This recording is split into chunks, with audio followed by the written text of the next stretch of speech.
Hello, everyone. A Gemar Chasima Tova to you, to your family, to everyone in Calgary and the entire Jewish community all over the world. It's actually quite interesting. I'm recording this on my phone. It is actually the best recording equipment that I have currently. I still have to grab a few things from out of the box, out of my boxes from the move. But this seems to record the best. It has the best quality picture, and I'm hoping that this will work to properly convey the drasha that I gave this past Shabbos, the Shabbat Shuva Drasha, the special sermon that's given on the Sabbath that falls out between Rosh Hashanah and Yom Kippur. So let's begin. The Gamora in Brachos, the Talmud, records a story. Rabbi Chanina ben Dosa went to go study under the tutelage of Rabbi Yochanan ben Zakkai.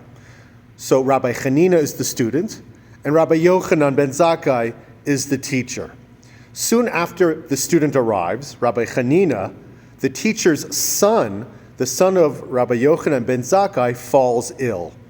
Now, Rabbi Yochanan was an incredibly important rabbi who was the teacher of his generation, yet he turned to his student, Chanina, and said, Chanina, please pray for my child. Chanina does so, and the boy is saved. Chanina, in response to the request, prays all day long, and Rabbi Yochanan ben Zakkai's son recovers. He was incredibly grateful, and he told everyone, if not for the prayers of my student Chanina, then my son would not have been saved. But Rabbi Yochanan's wife asks the obvious question. Chanina came to study under Rabbi Yochanan. Seemingly, Rabbi Yochanan was the greater of the two. In fact, he was the halachic educator of his generation. He was the premier halachic decider of his generation. So Mrs. ben Zakkai asks her husband a question. Why was it necessary for Chanina to make this request, for Chanina to pray? Why couldn't you daven for our son and save him yourself? So Rabbi Yochanan gives a fascinating answer. He says, well, I'm like a minister. I have access to the king's ear. I'm a high government official, but I still can only speak to the king at specific times. Chanina, however, on the other hand, is more like the king's manservant or butler. While true, he's of lower social status, he has constant and continual access to the king's ear. Rabbi Chanina, while being lesser, still had greater access to the king. And that's how he explains it. Now, in this Gemara here, Rabbi Yochanan seems to be credited with the title of the premier rabbi of importance. He was the greater of the two. He doesn't shy away from that fact when his wife asks him the question, aren't you the greater of the two? He basically says yes. But we see that this is not necessarily the attitude held in other places in the Gemara. Rabbi Yochanan ben Zakkai, we're told, was panicked on his deathbed that perhaps he sinned and would not be granted a place in the world to come. Meanwhile, at the same time, Chanina, the student, had a voice emanating from heaven, a bas kol, that would proclaim, if not for the merit of my son Chanina, the world is sustained in the merit of my son Chanina.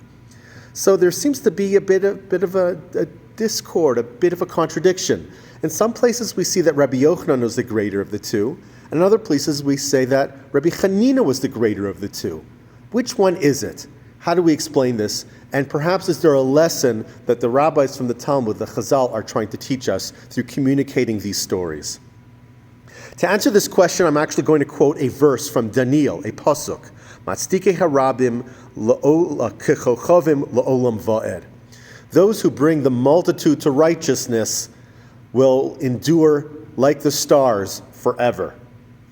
The Belzer Rebbe explains, the Talmud tells us, the Gamora in Maseches Yuma informs us, that if a person publicly desecrates Hashem's name, if a person sins publicly, there's no teshuvah that can atone for that deed. Why is that so?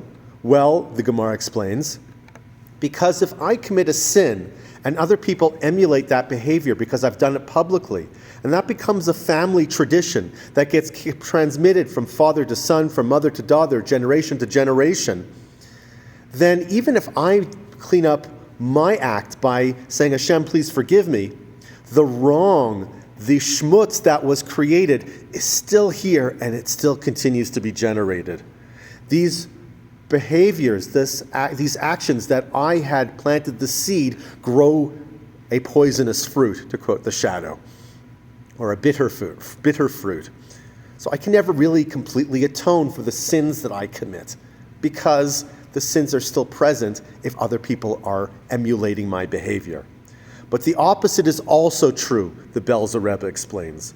When we cause other people to do mitzvahs, when we teach them and others emulate our behavior, and that becomes a familial tradition that's passed on from father to son, from mother to daughter, to generation and generation, then also with the originator, the person who started this whole train, that individual continues to receive dividends on those good deeds forever, as long as those good deeds are being repeated, are being performed, and they're being performed because of him or her.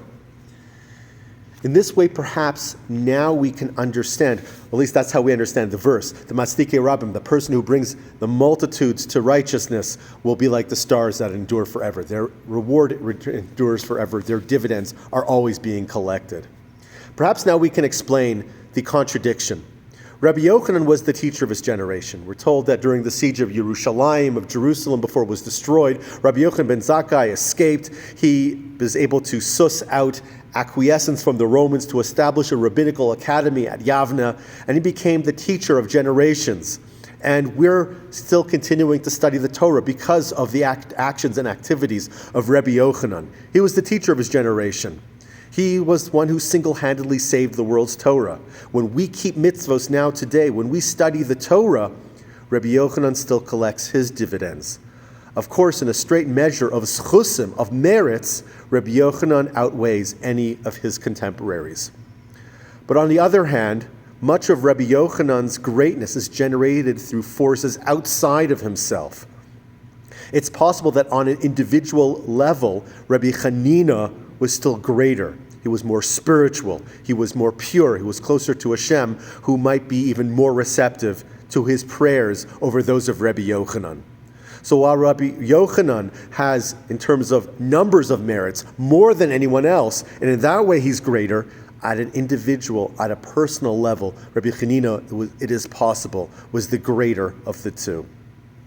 Now, there are several really important lessons that we see from this whole discussion. And the first one is that we see that everyone has strengths, everybody has weaknesses, and we can all find our own individual ways to serve Hashem. Not all of us can be teachers of generations like Rabbi Yochanan ben Zakkai. Some of us will be the engineers who build synagogues and Eruvin. Others are the fundraisers that keep Jewish schools functioning. Some will be entertainers. Others will be teachers and educators. There'll be a role and a task for everyone. We all have our own unique strengths and our own individual ways that we can serve Hashem. But a second, more powerful lesson that we see is that there is an incredible mechanism to increase our own merits. We can earn unimagined rewards by encouraging others to do mitzvos. And even something that's rather small and insignificant, like just saying, good job, and patting someone on the shoulder, can really, really influence how that our friends and family continue to keep Torah and perform the mitzvos. So if we want to incur merit at this time of the year, it's a great idea to encourage other people to do good deeds and perform mitzvos as well. But is there a specific mitzvah that perhaps we should be focusing on? And I believe that Chazal definitely do say that there is one mitzvah over others that we should all be encouraging. The Gamora in Shabbos records, it's a statement. Anyone who answers, Amen Yehei Shmei Rabbah, Kaddish, with all of their strength, with all of their intent, Korin Lo Gizar Dino. The person's decrees in heaven are torn asunder. The commentators explain that when we encourage others by calling out Amen Yehei Shmei Rabbah loudly and with a bren, with energy and with meaning and devotion, and other people follow suit because of what we've done, then all negative judgments are negated. I think what Chazal are telling us is that our focus should be on tefillah b'tzibur, communal davening, specifically our congregation, our shul. Chazal are telling us something really important. In order for us to incur the greatest number of merits, we need to be encouraging other people to take part in community davening. That is the essence of what House of Jacob is. We're a shul. We're an Orthodox congregation that believes that no matter what level of religious observance you keep, you can find a place, you can find a home here at Hajmi, here at House of Jacob. And what Chazal are telling us is something really important. If in order for us to maximize the merits that we incur this time of the year, our focus should be on our shul. We need to be communicating something very clearly to our friends, our family members, people we come in contact with through other forms of social engagement.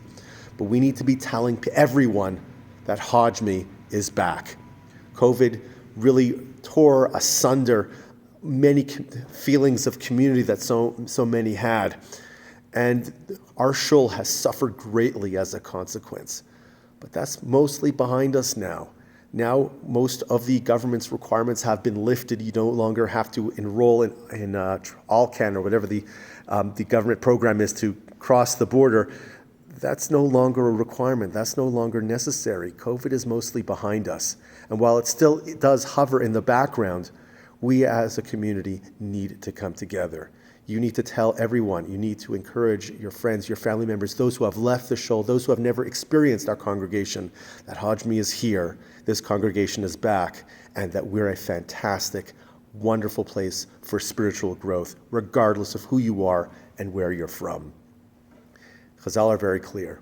The way we maximize our merits is by encouraging other people to do mitzvos. The way we should do that, Chazal tell us, is through tefillah b'tzibur, through strengthening our shul, through strengthening our congregation.